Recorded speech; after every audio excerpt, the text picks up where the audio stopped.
কোনোবাই কব যে আমি অসমখন নেপাল কৰি দিম। নেপাল হল, কিন্তু নেপালৰ পিছত নেপালত এতিয়া কেইজন ডক্টৰৰ সৃষ্টি হৈছে?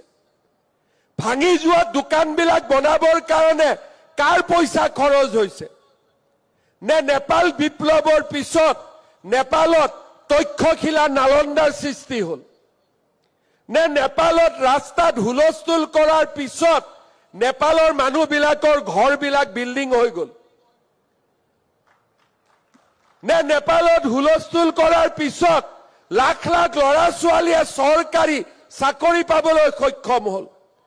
আমাৰ অসম নেপাল হোৱা নাই, আমাৰ অসম হৈছে, আৰু তাৰ কাৰণে 1.5 লাখ যুৱক যুৱতীয়ে আজি নিজৰ পিতৃ মাতৃৰ প্ৰতি দায়িত্ব পালন কৰিব পাৰিব। যদি মোৰ অসমখন 4 বছৰ আগতে নেপাল হলহেঁতেন, আজি আপোনালোকে নিযুক্তি পত্ৰ লবলৈ ইয়াত আহিব পাৰিলেহেঁতেন নেকি? আজি 1.5 লাখ ল'ৰা ছোৱালীয়ে চাকৰি পাব পাৰিলেহেঁতেন নেকি? আজি বজ্ৰ কঠোৰভাৱে মই থিয় হৈ আছো যে মোৰ জীৱন কালত মই অসমক নেপাল হ'ব নিদিও, আৰু তাৰ কাৰণেই আজি 1.5 লাখ ল'ৰা ছোৱালীক আমি চাকৰি দিব পাৰিছো। যিসকলে গুৱাহাটীত বহি অসমক নেপাল কৰাৰ সপোন দেখায়, তেওঁলোকক মই বুঢ়া আঙুলি দেখুৱাই কওঁ, অসমক আপোনালোকে নেপাল কৰিব নোৱাৰিব যেতিয়ালৈকে হিমন্ত বিশ্ব শৰ্মা জীয়াই আছে। আমি অসমক অসম কৰিম। এইবাৰ 1.5 লাখ ল'ৰাক চাকৰি দিছো, অহাবাৰ 3 লাখ ল'ৰা ছোৱালীক আমি চাকৰি দিম। আমি অসমক অসম কৰিম।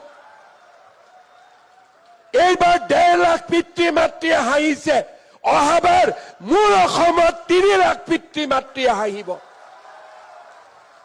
আমি সেইখন অসম নিৰ্মাণৰ বাবে নিজক আমি উৎসৰ্গা কৰিম। যিসকলে অসমক নেপালৰ ফালে চাব যায়, মই তেওঁলোকক কম, অসমে নেপালৰ ফালে নাচায়, অসমে কামাখ্যাৰ ফালে চাব, শংকৰদেৱৰ ফালে চাব, পোৱামক্কাৰ ফালে চাব, লাচিত বৰফুকনৰ ফালে চাব।